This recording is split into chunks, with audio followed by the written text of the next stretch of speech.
Kawhi Leonard and the San Antonio Spurs. According to Paul Gasol, this ain't going to work for much longer. So Paul Gasol was quoted as saying, "I do not know if the situation can be rectified after Kawhi's request to leave.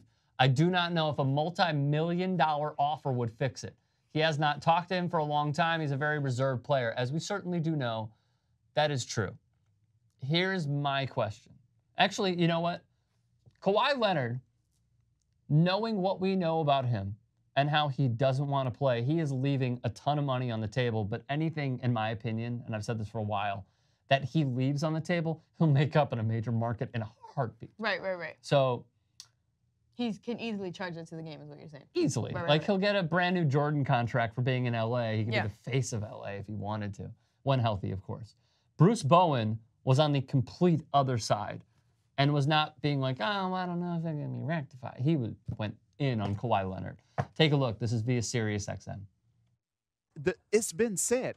Not one time has Kawhi come out and said anything to the effect of, you know what, hey, I really enjoy being in San Antonio, or I can't stand what's going on here in San Antonio. Not one time has he said anything. So with all this going on, why wouldn't he say something now? Well, I think he's getting bad advice. I think what you're starting to see now is, an individual given a certain amount of advice, and it's not the right advice. Here it is. You were protected in San Antonio. I think there's nothing but excuses going on. Mm-hmm. So first it was, well, I was misdiagnosed. And you're the go-to guy. You're the franchise, and you want to say that they didn't have your best interest at heart? Are you kidding me? Bruce Bowen, talking to SiriusXM, a little bit different.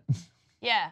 And you know what? He proves a lot of good points. So the fact that it's one of those things when you're such a key player and such a great asset to your team like Kawhi is to the Spurs, and you're not saying anything, I can only imagine the voices that he has in his head from his family, his friends, his agent, his team, or his people, his coaches, the Spurs organization. Like, of course there's going to be some doubt in what is it that he wants to say or what approach he should say. I think he's taking, based on just now hearing or putting this story in my head, the fact that there is so many voices that are around him, I respect him and commend him for not saying anything or not favoring one side or the other and still keeping it mysterious. Of course, would I like the mystery to end by now?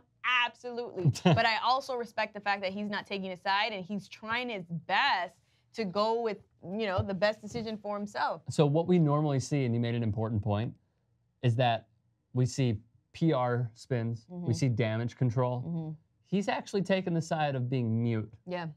And it's kind of enticing. Yeah. It's super enticing because we haven't heard from him, and we have no idea what his decision will be.